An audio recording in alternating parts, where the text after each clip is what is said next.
À partir de quand suis-je en surpoids et à partir de quand suis-je considérée comme obèse? Jeudi, ce sera la journée mondiale de l'obésité. Nous avons voulu savoir ce midi quelles étaient les solutions face à ce réel problème de santé publique. Le docteur Jean-Philippe Magema est avec nous. Bonjour, vous êtes chef du service de chirurgie viscérale au CHU UCL Namur. D'abord, docteur, c'est quoi la différence entre être en surpoids et être obèse? Est-ce qu'il y a une différence fondamentale? Tout à fait, il y a une différence fondamentale parce que le surpoids et l'obésité sont des facteurs qui sont liés. C'est plutôt une gradation en fait. Donc on utilise pour estimer le poids l'échelle qu'on appelle l'échelle IMC, l'échelle de BMI en anglais, qui permet en fait d'établir que la population générale, la majorité de la population se situe dans une échelle de poids de masse corporelle, donc on rapporte le poids par mètre carré. Donc quel est le calcul exactement? L'IMC, en fait, c'est le poids, le poids en kilos d'une personne sur la taille au carré. Donc vous prenez votre masse, vous la mettez en kilos et vous la divisez par votre taille en mètres. Donc si vous faites 1,75 m, c'est 1,75 fois 1,75 et ça vous donne ce qu'on appelle l'indice de masse corporelle. Alors, on est censé se situer pour être... On est censé se situer entre 19 et 24, 25. Ça dépend évidemment aussi de facteurs génétiques, qui ont trait aux ethnies. Les Asiatiques ont tendance à avoir des BMI entre guillemets normaux, beaucoup plus petits. Et cette échelle, en fait, est malheureusement le seul critère qui rentre dans ce qu'on appelle les indications éventuellement opératoires ou de prise en charge des patients. Vous dites malheureusement parce que ça n'a pas évolué aujourd'hui? Non, malheureusement, c'est un gros problème au niveau de sociétés savantes internationales. Nous sommes en train d'essayer de faire changer cela, d'essayer de changer aussi des mentalités par rapport à une stigmatisation des patients, ce qui est bien dommage.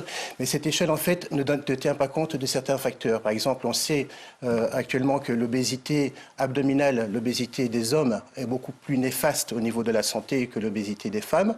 Et donc, certains autres facteurs devraient intervenir comme le tour de taille, le rapport tour de taille, tour de hanche et aussi les maladies liées à l'obésité. Donc ce calcul devrait se complexifier. Devrait se complexifier, donc oui, en effet. À partir de quand on est considéré alors comme en surpoids et puis comme obèse, si on s'en réfère toujours à cet indice de masse corporelle? Au-dessus de 25 d'indice de masse corporelle, on parle de surpoids. Au-dessus de 30, on parle d'obésité. Ensuite, on parle d'obésité sévère. Au-dessus de 40, on parle d'obésité morbide.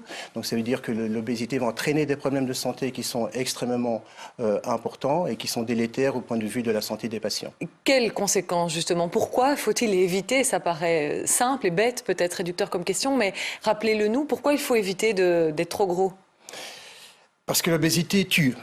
Ça, il faut le dire fermement. C'est pour ça aussi que cette journée de l'obésité arrive et qu'elle se fait chaque année pour déstigmatiser, pour éviter aussi de stéréotyper les patients. Il ne faut pas oublier qu'en 1997, l'OMS a déclaré l'obésité comme une maladie. Donc c'est une vraie maladie, c'est un fléau. On parle de pandémie du Covid actuellement, mais la première cause de mortalité, à part peut-être la faim, bien entendu, dans le monde est l'obésité. Elle est liée à des problèmes de santé. Les deux extrêmes. Tout à fait, les deux extrêmes. Elle est liée à des problèmes de santé tels que le diabète, les maladies cardiovasculaires. On a aussi défini un certain nombre de cancers, 13 cancers qui sont directement liés à l'obésité. Et perdre du poids est extrêmement important pour guérir ou améliorer en tout cas toutes ces pathologies, tous ces problèmes et éviter des conséquences néfastes potentielles, voire certaines à long terme. Dans cette crise du Covid-19, on a aussi beaucoup parlé de facteurs de comorbidité et dans ce coronavirus, eh bien, l'obésité est aussi un facteur de comorbidité. Oui, il y a bien entendu des experts, des gens beaucoup mieux placés que moi pour parler du coronavirus, mais il est tout à fait clair que dans nos hôpitaux et dans tous les hôpitaux du Royaume et du monde, on a eu l'occasion de voir que la plupart des patients, en tout cas un bon nombre de patients qui avaient des symptômes sévères du Covid étaient des patients qui souffraient d'obésité.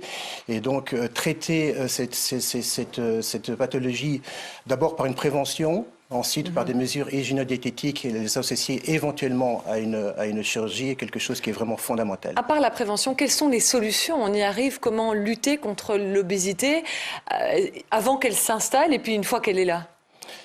Les mesures hygiéno-diététiques, donc avoir une alimentation saine, C'est difficile, c'est extrêmement difficile dans notre société actuellement pour différents facteurs, facteurs commerciaux, des facteurs environnementaux, la sédentarité, enfin on pourrait les citer, ils sont extrêmement nombreux.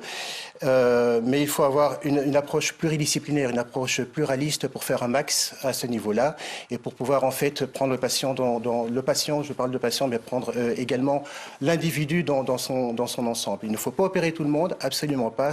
Vous, c'est votre métier, vous pratiquez des bypass au quotidien, oui, ce n'est pas adressé à tout le monde, ça ne s'adresse pas à tout le monde. Ça ne s'adresse absolument pas à tout le monde, absolument pas. Il faut aussi démystifier ce type de chirurgie. C'est une chirurgie qui est extrêmement importante. Je vous l'ai dit, l'obésité tue, c'est une vraie maladie. Donc on n'opère pas pour répondre à des critères, des canons de beauté, mais vraiment pour aider des gens et réduire le risque de mortalité. Ne pas hésiter en tout cas à consulter un médecin, à se faire accompagner dans ce processus. Merci beaucoup docteur d'être venu nous en parler ce midi.